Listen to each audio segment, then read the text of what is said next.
This week's Parasha B'shalach. And we see in this portion, after Passover, Pharaoh let the people go. In fact, we read in Exodus 13, verse 17, we read, after Pharaoh had let the people go, but remember what we just said, it was God that delivered his people, and Pharaoh is only being used. God did not guide them to the highway that goes through the land of the Philistine because it was close by. God thought that the people, upon seeing war, might change their minds and return to Egypt. Rather, God led the people by a roundabout route through the desert by the Sea of Suf. The people of Israel went up from the land of Egypt fully armed. It is saying a lot. They are fully armed. So the Egyptians, they even gave them swords and whatever they needed, shields, bows and arrows. They were fully armed. So why avoid the Philistine if they were armed for war? The thing is that God knew that the moment they faced the first obstacle, they will want to turn back. And again, think about your lives. Think about your situations. What happens when something goes wrong?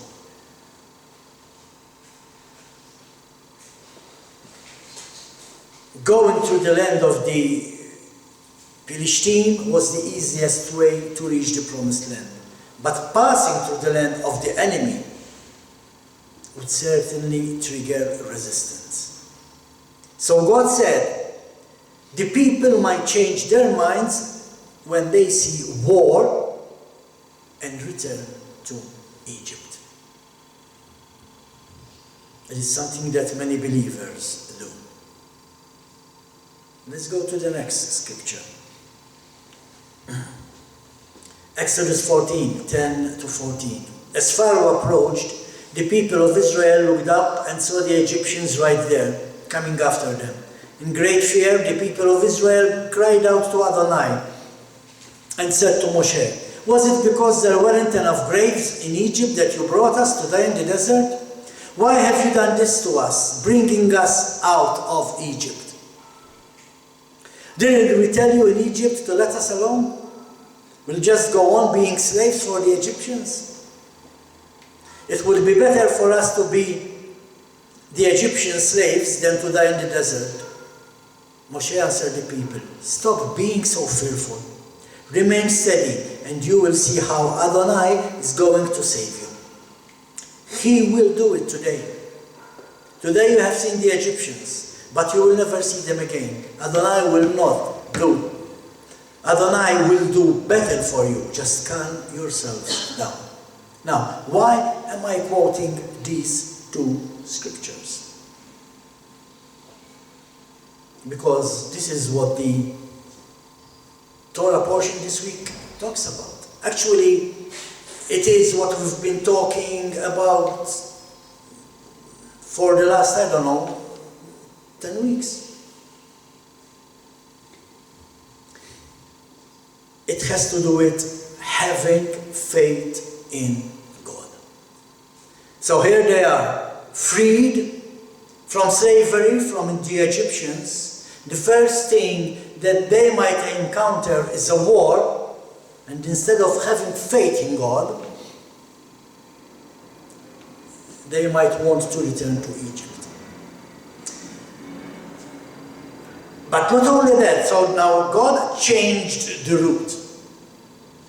But still, facing obstacles, what they want to do is to return back to Egypt.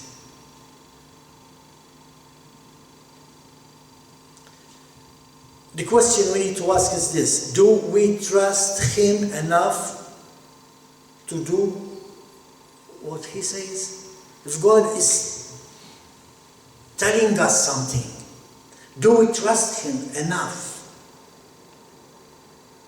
And we do that thing, whatever it is? Or you give up and you say, Ma, it was better when I was an unbeliever. Here we have the people with nowhere to go. This is the situation the Hebrews are at the moment. Did God free them to be killed by the army of Egypt in the desert? No, that was not God's plan. Sometimes the answer is very simple for us to get, but we don't get it. Why did God free the Hebrews from the Egyptians? To go in the desert and worship Him. But they did not trust. They did not trust God. If God set me free to worship Him, then He's going to make a way for me so I can worship Him, whatever the obstacles are.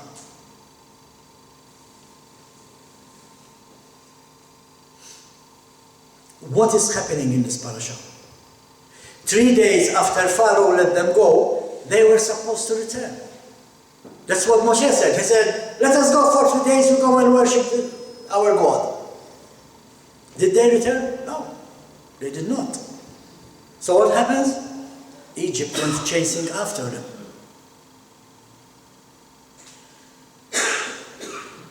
Again, let me read the whole quotation so you will understand. What is Shaul telling us in 1 Corinthians 10, verses 11 to 13? These things happened to them as a prefigurative historical events, and they were written down as a warning to us who are living in the last days. Therefore, let anyone who thinks he is standing up be careful not to fall. No temptation has seized you beyond what people normally experience, and God can be trusted not to allow you to be tempted beyond what you can bear.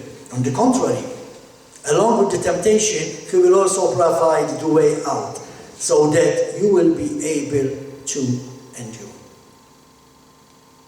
Now, what is Shaul telling us here? Shaul is telling us that whatever the stories we read in the Torah, the stories we read in the Tanakh, in the Old Testament, they are there for us as an example. So we will not make the same mistake. But something that he is saying and we do not talk about, maybe we do not see, is when we are faced with a situation, God always provides a way out. And we do not see it. Like we said this morning, they were there in front of the Mount of Freedom. And they were still trapped. These are things that believers go through. Surrounded with circumstances, problems, sickness, diseases, we do not see the solution. But God said there is always a solution. So never give up. And that's the secret. That is faith. Not faith in God as if I believe, but do you believe that God is making a way for your situation, whatever it is?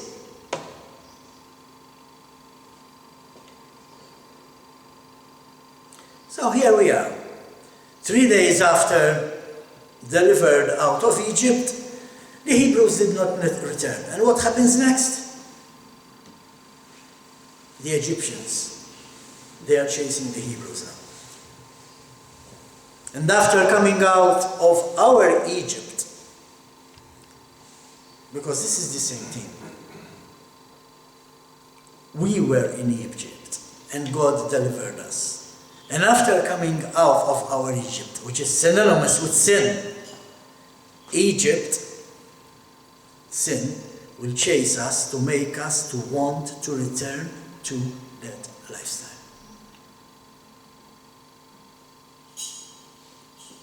There's so many ways to say how. Even if you don't say like, oof, It was better before, when I did not keep Shabbat holy, I was not pressured. You don't have to say it. You just say, I can keep Shabbat, so many things to do. You're saying the same thing in a different way. You are not trusting God. If God is commanding us to keep Shabbat holy, He will make a way for us to keep Shabbat holy. Our job is to see, to find that way.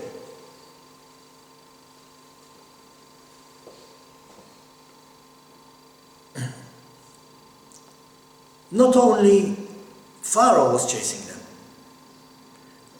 not only the Egyptian army was chasing the Hebrew people, it was Egypt as a whole that went to chase back, to chase the Hebrews to come back. So, what are you going to do?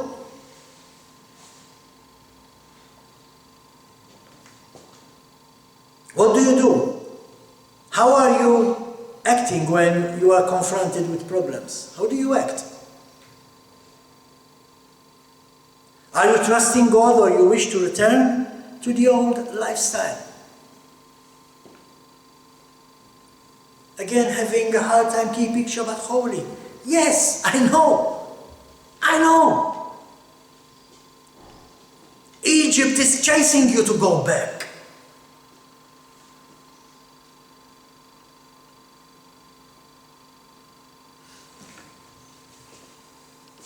Let's face it, it was much easier when we could do whatever we wanted on a Saturday.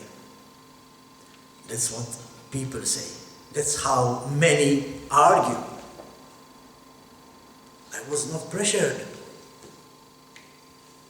I was not condemned. Oh, those were the days. I wish I could live as tranquil, as serene, as calm as I used to do before. Oh, how I wish I was still in Egypt. That's what you are saying, even though you are not saying it. That's the message you are sending before the throne. Isn't that the same thing that the Hebrews said when they were faced with their first obstacle? Let's see what happened.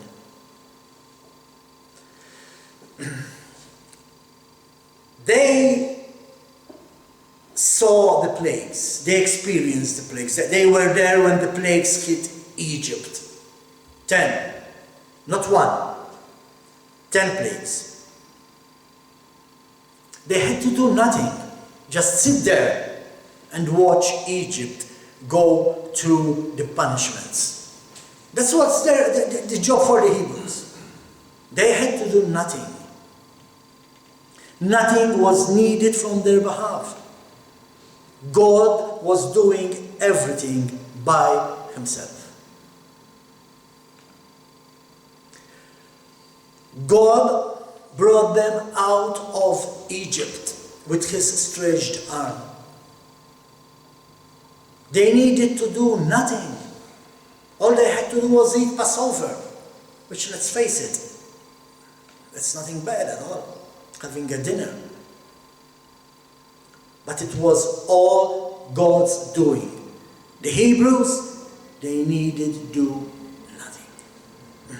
He was guiding them by day and by night. There was no need for them to open maps. There was no need for them to open Google or to use a GPS. No, God was showing them the way. Genesis 13:22. Neither the column of cloud by day nor the column of fire at night went away from in front of the people.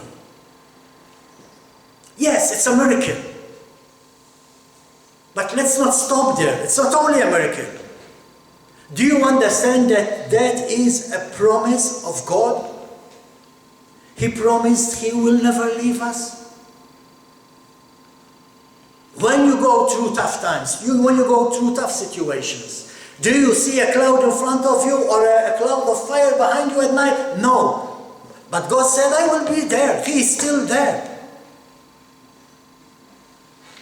He is the one guiding us to the amount of freedom.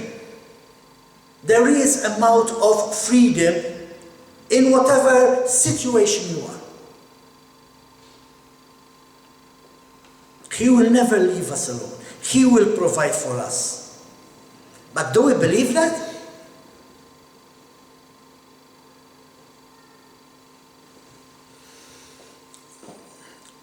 And what happened next is what I want you to focus on. So here we have the Hebrew people, and now they are surrounded. Rocky mountains on one side that no one can climb. A city that they built for the Egyptians on the other side. And the Egyptians are following them, chasing behind them. In front of them, there's no solution. Sea, ocean.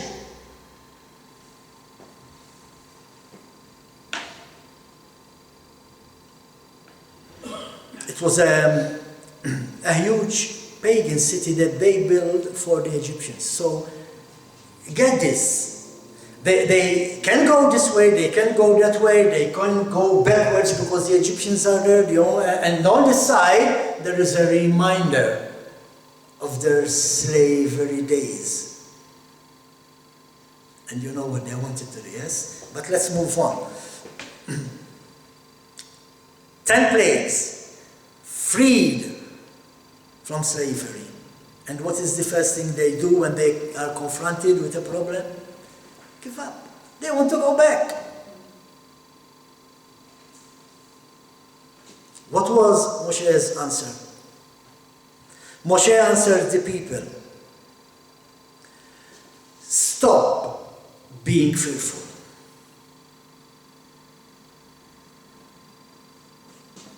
Remain steady, and you will see how Adonai is going to save you.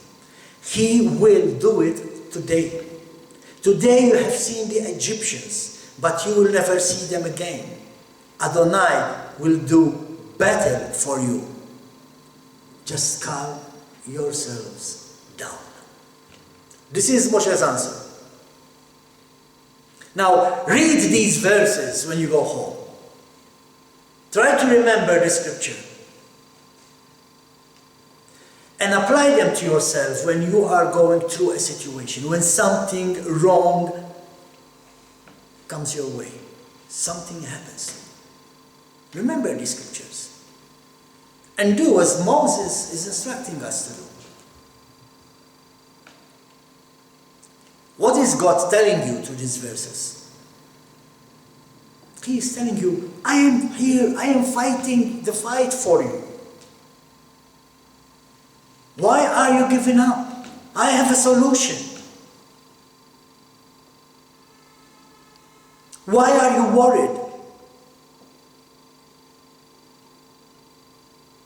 Why do you worry that your salary won't last till the next pay?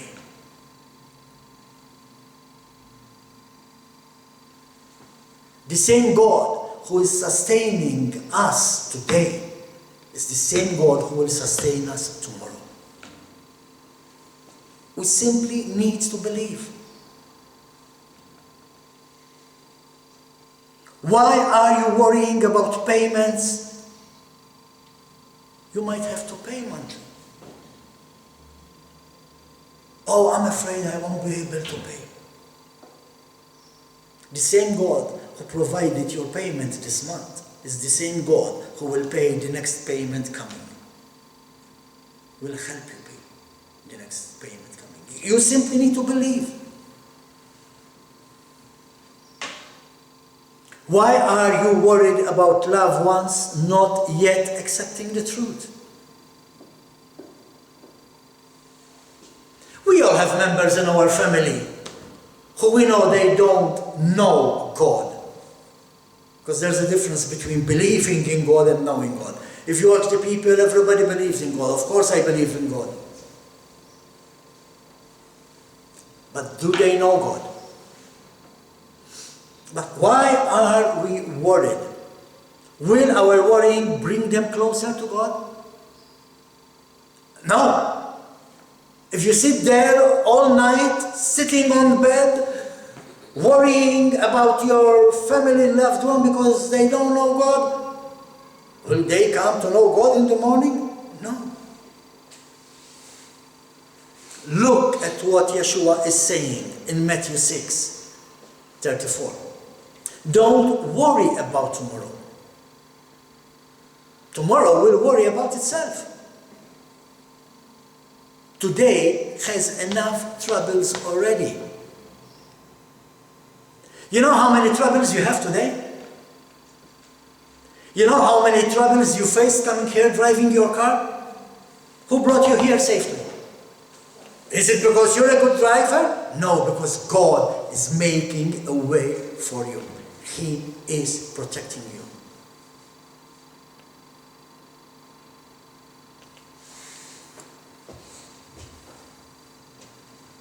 But what is Yeshua saying that you are not getting? Again, he's saying that the same God who will see you through your troubles today is the same God who will see you through your troubles tomorrow. God will do the battle for you. You only need to trust Him. Do you believe in God? Yes. Do you have faith in God? Yes. Do you trust God?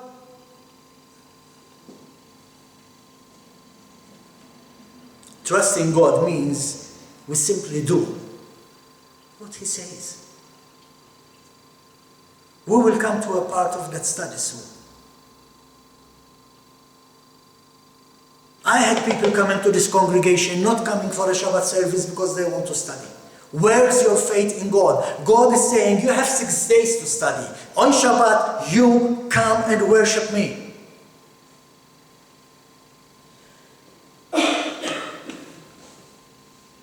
Are they trusting God? No. They are not trusting God. They want to study more because they are not sure they will make it.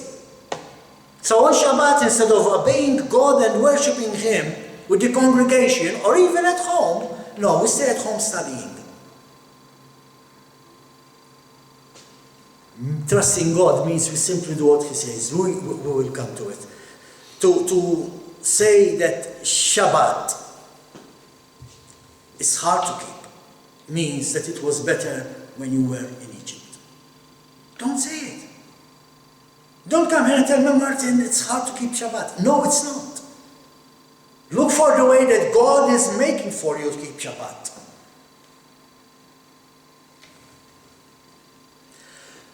Look at what Moshe is saying. Today you have seen the Egyptians, but you will never see them again. God has redeemed us from the clutches of the enemy.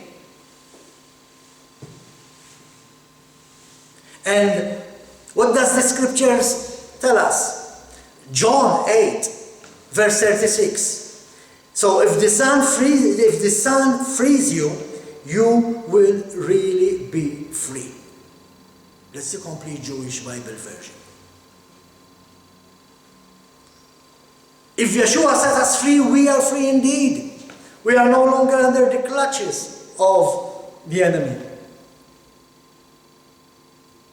But if you are complaining that you cannot keep Shabbat holy, it's a struggle to keep Shabbat holy, be careful.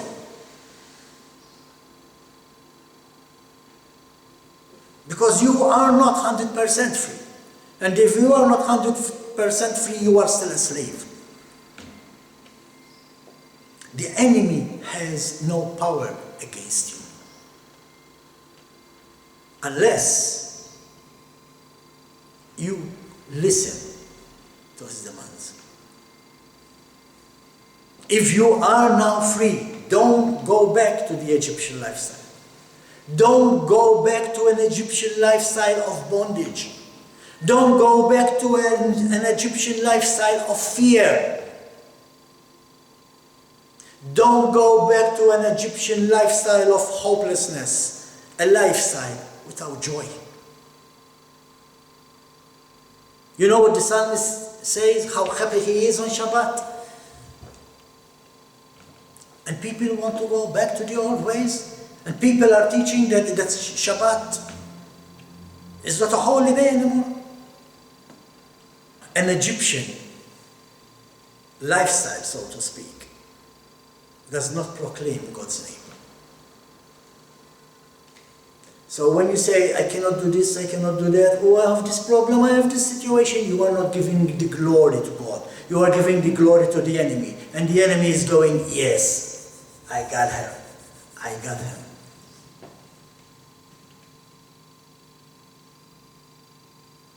A lifestyle without faith.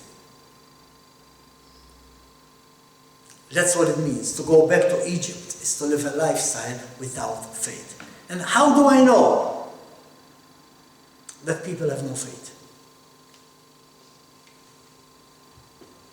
Because directions, they tell me. Their body speaks to me. People who should be here and are not because they are working on Shabbat, they are telling me they have no faith. They believe in God, but they have no faith. Let's continue. Everything in this parasha is telling us something. Exodus 17, verses 1 to 8. I will read them to you. Exodus 17, 1 to 8. The whole community of the people of Israel left the Sinai desert, traveling in stages, as Adonai had ordered, and camped at Rephidim. But there was no water for the people to drink. The people quarreled with Moshe, demanding, "Give us water to drink." But Moshe replied, "Why pick a fight with me? Why are you testing Adonai?" However, the people were thirsty for water there and grumbled against Moshe. "For what did you bring us up from Egypt? To kill us, our children and our livestock with thirst?" Moshe cried out to Adonai, "What am I to do with these people? They are ready to stone me." Adonai answered Moshe, "Go on ahead of the people and bring with you the leaders of Israel. Take your staff in your hand, the one you used to strike the river, and go. I will stand in front of you there on the rock in Horeb. You are to strike the rock and water will come out of it, so the people can drink." Moshe did this in the sight of the leaders of Israel. The place was named Massah and Meribah, because of the quarreling of the people of Israel and because they tested Adonai by asking, "Is Adonai with us or not?" Then Amalek came and fought with Israel at Rephidim. This is telling us so many things. The moment that we face a problem and we give up, even though we are not saying it, the message we are sending before the throne of God, where is God? Is God with me or is He not? That's what they are saying. Is Adonai with us or not? But what is all this telling us? Let's start from the names of the places. Why name the place, one place Massah and the other Meribah? Because Massah means testing and Meribah means quarreling. And this is what they were doing. They were quarreling and they were testing God. It is information for us not to repeat the same mistakes. This is what Shell is saying. These things were written for us as an example.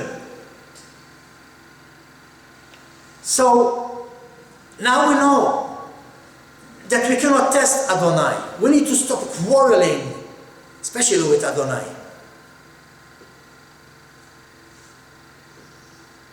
It is information for not to repeat the same mistakes. Why? What happens when we doubt and choose to test God and quarrel with Him? Do you know the answer? Can you give me the answer from the quote that I just quoted to you? When testing and quarreling with God, Amalek will come and attack you. Check this verse. The last verse where I read. Verse 8. Exodus 17, verse 8. Then Amalek came and fought with Israel at Rephidim. And that's what happens when we give up. That's what Satan is waiting for. A little doubt. And the door is ajar. But that's all he needs. He can come in. And then it's wide open. And then it's too late. Amalek is attacking you. And then you'll come here and you'll look, well, because look what happened to me.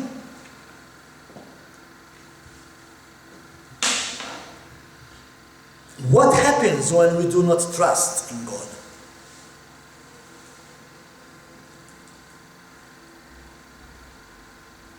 Stress kicks in. You know that?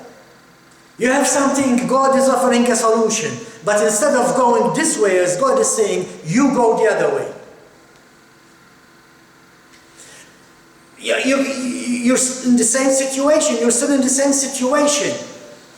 And you cannot get out of that situation, whether it's financial, whatever it is, sickness, disease, and then stress kicks in.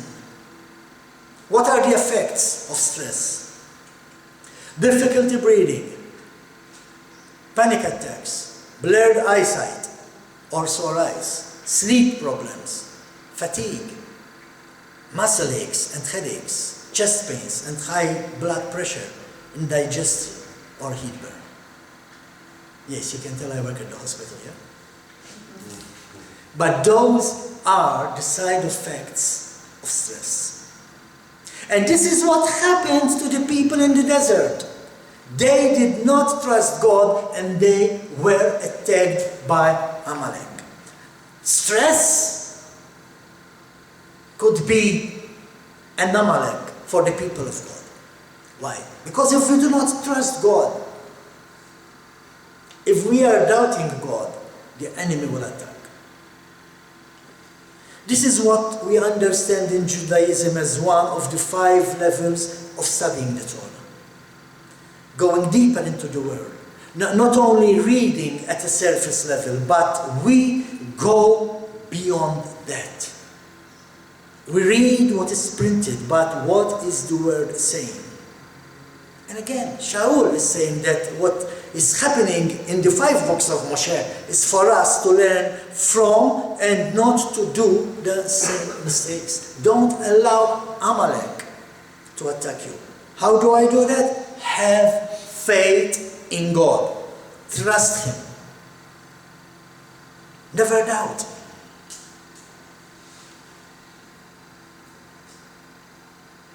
Shaul is saying that these things are made for us. So, what do we get from our parasha?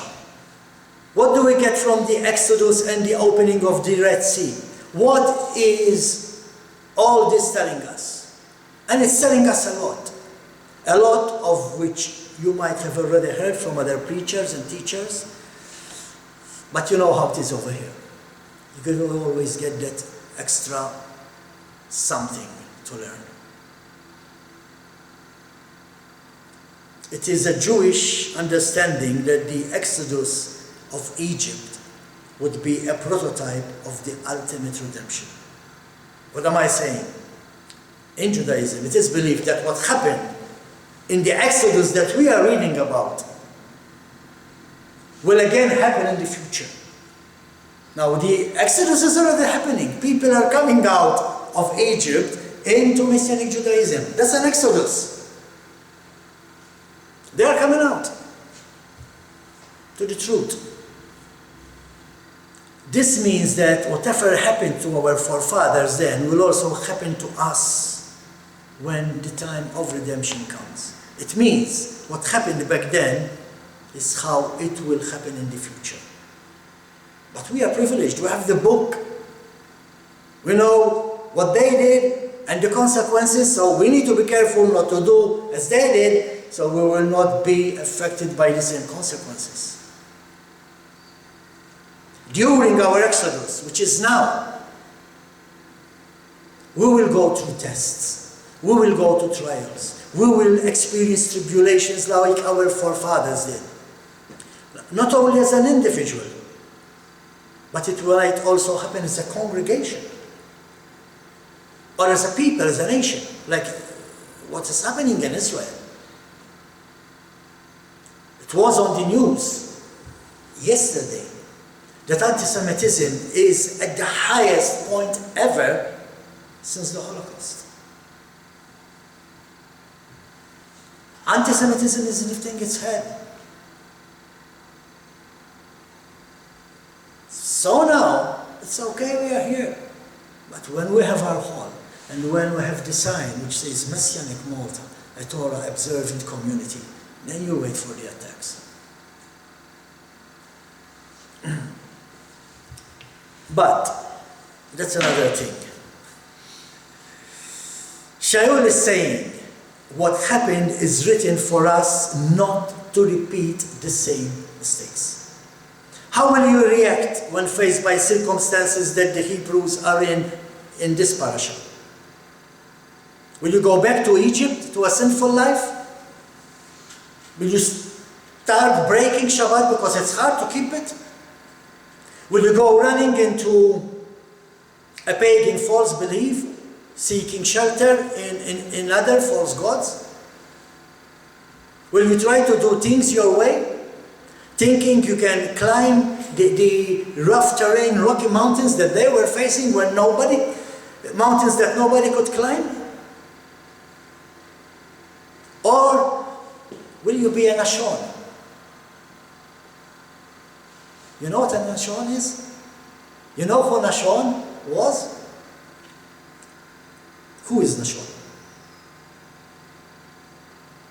Nashon was the brother of the wife of Aaron. Aaron was married to Elisheba, which we know today as Elizabeth as a name. Aaron was married to Elisheba, and Nashon was her brother. We read in Exodus 6:23, Aharon married Elisheva, daughter of Amminadab and sister of Nashon. And sages tell us that this is especially mentioned as a hint that one should take care to select a wife whose brothers are noble. But that's a side point on the side. It is said that at the crossing of the Red Sea, Nashon was the first to spring into the water. Hence his name Nashon, which means stormy sea waters. What does this have to do with our parasha? Again, a lot. Many believe that the sea opened up because Moshe stretched out his stick over the water. That's what we read. But read carefully verse 15 of Exodus 14 or 13. It says, Adonai asked Moshe, why are you crying to me? Well, Lord, help me. Why are you crying to me? Tell the people of Israel to go forward. Lift your staff. Reach out with your hand over the sea and divide it in two. You see, mountain, that's what happened. He told Moshe to hand over, to reach out with his stick and the sea will open up. What are we seeing here that we are not seeing?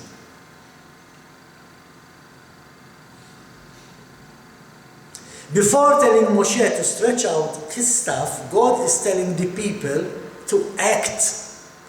Tell the people to go forth.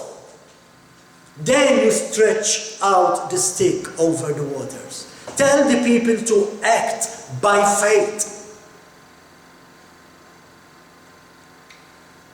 And it is said that Nashon was the first to go into the sea. And when he was neck deep in the water, that is when the water started to depart. Now, this is the first time in our readings since the plagues. This is the first time since the 10 plagues and the deliverance that God is asking the people to do something in order to receive something. We've already been through that. 10 plagues. Freed from slavery. They had to do nothing. This is the first time that God is saying, listen, you need to do something. You are surrounded. There's nowhere to go. There's a way. You cannot see it. Act upon it by faith.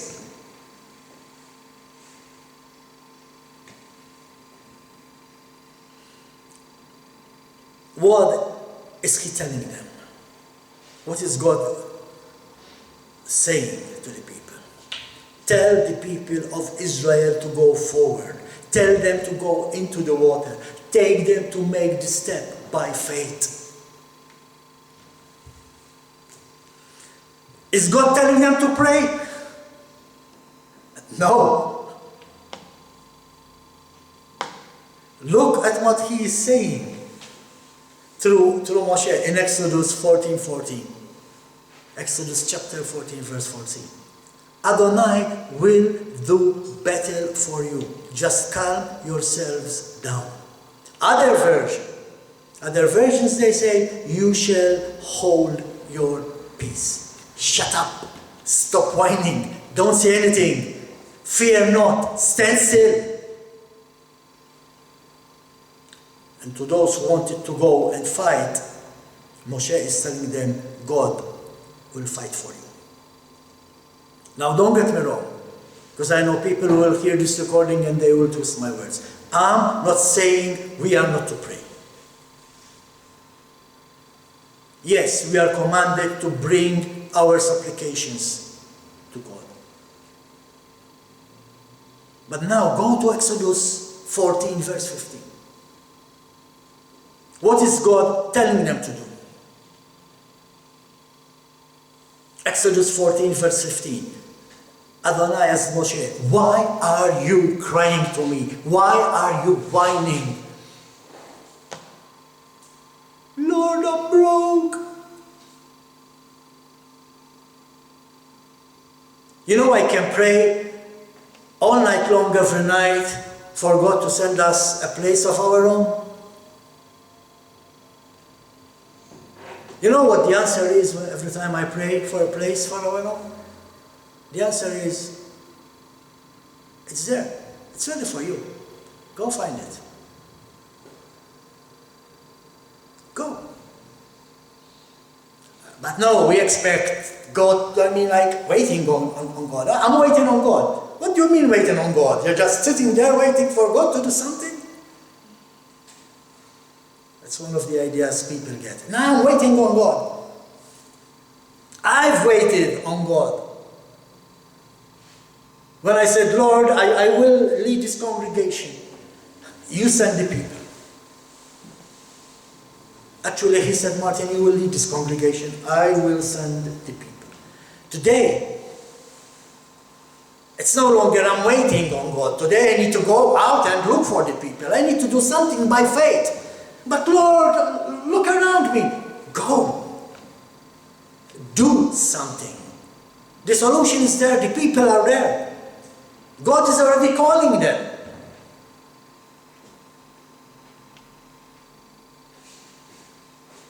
We were talking this morning before everybody came here. One of the problems, we are not getting enough people here. You know what it is? Because we do the teachings in English, and not everybody understands English.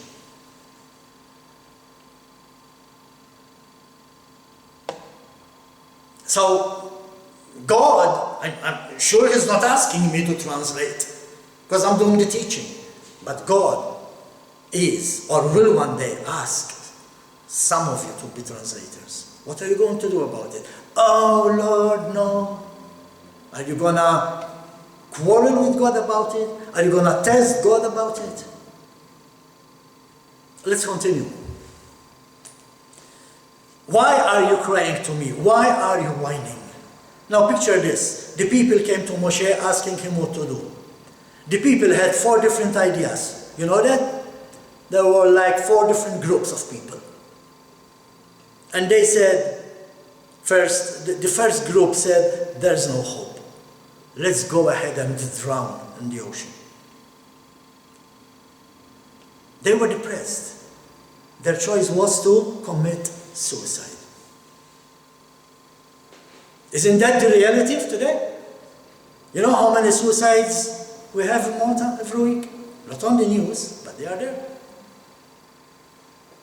The second group said, let's surrender and go back to Pharaoh. We were not feeling guilty when we were in Egypt. Let's go back there. It was cool. The third group said, let's war. Let's fight. Actually, it's not a good choice, because God is the one fighting our battles. And then there was the fourth group of people, and they say, let's pray. And as already said, as I already said, there is a time for prayer, but you cannot pray every time. So now I stopped praying to God to send in people, because God is saying, no, now you need to act. And that's what I meant when I said, stop praying. For example, you need a job, and you pray, and you pray, and you pray. Is that enough?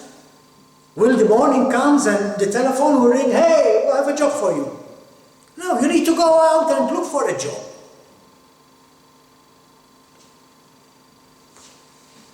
This is what God is telling Moshe to tell the people to do. Tell the people of Israel to go forward. Tell them to start moving into the water.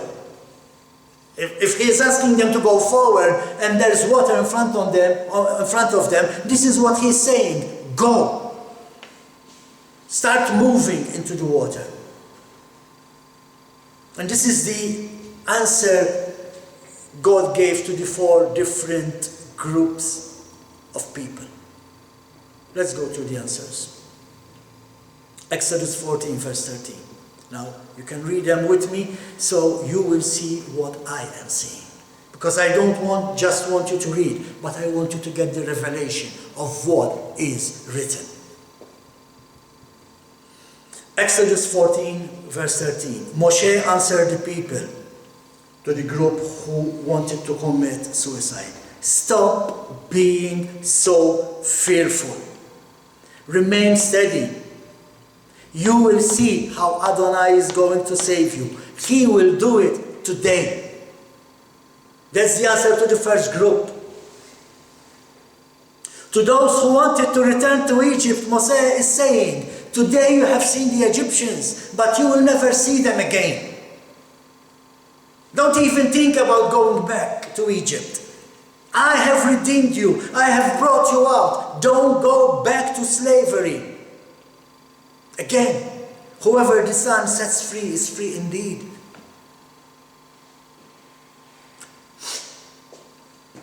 To those who wanted to go to war, Moshe told them, Adonai will do better for you. Verse 14.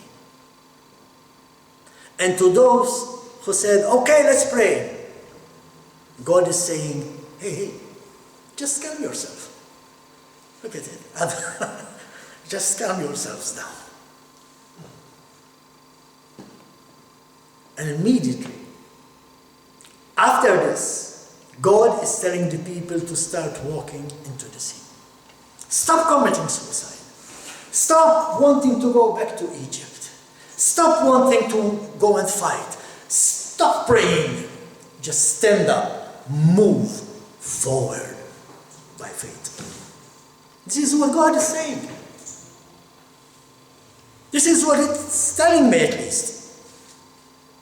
Is this not telling you that when you are faced with trouble, when faced with whatever trouble you face, you need to walk in faith? This is what the parasha is telling us. Whatever you are going through, walk in faith, act by faith, believe that it will come, that God will make it happen. How many times we read in the Bible, behold, and it came to pass. You know how many times it's written in the Bible? No, you don't. But now we will go and search it. Go and ask Uncle Google. How many behold and it came to pass is found in the Bible? What came to pass? Whatever God promised. Whatever promise God made, it came to pass.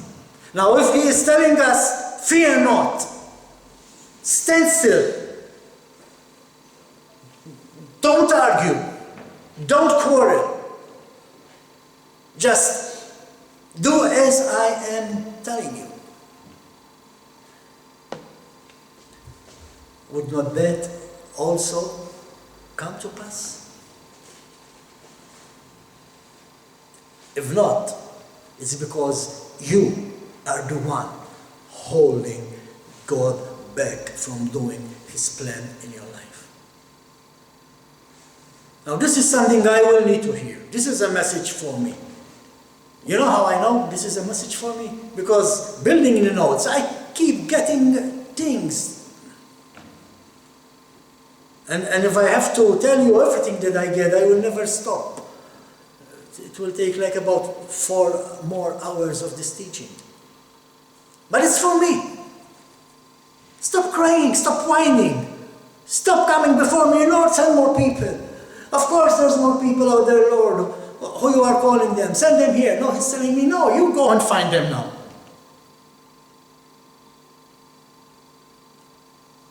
So again, what if the net is full of fish and it's heavy? Is God calling any one of you to come and join me fish for men? If He is, are you telling Him, oh no, I'm too busy. Oh no, I have this to do. Oh no, there's this movie I need to watch. What is the point of this teaching today? Act. If you want God's plan in your life, you need to act. Even if it seems impossible. It was impossible for the people to cross the water until Nashon stepped in.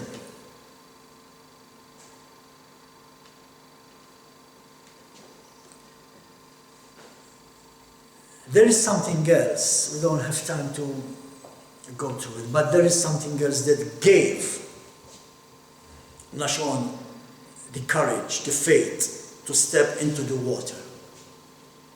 They were carrying the bones of Yosef.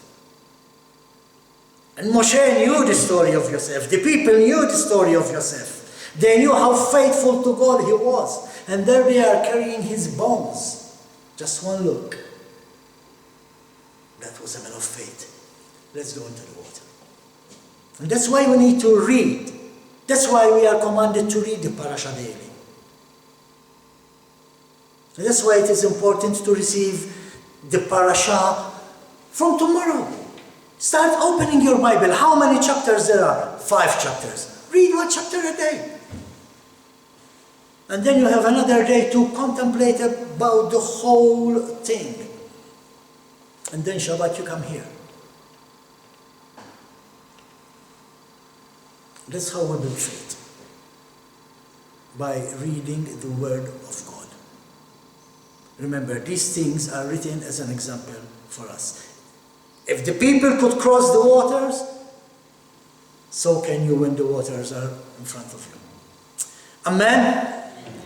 Let's all stand for the blessing of Aaron.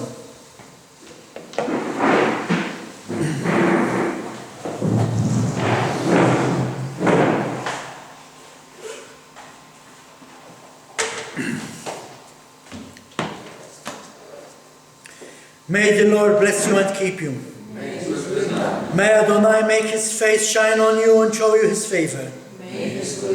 May Adonai lift up his face toward you and give you peace. B'Shem Yeshua HaMashiach, Sar Shalom, in the name of Yeshua Messiah, Prince of Peace, we pray. Amen. Thank you, Lord.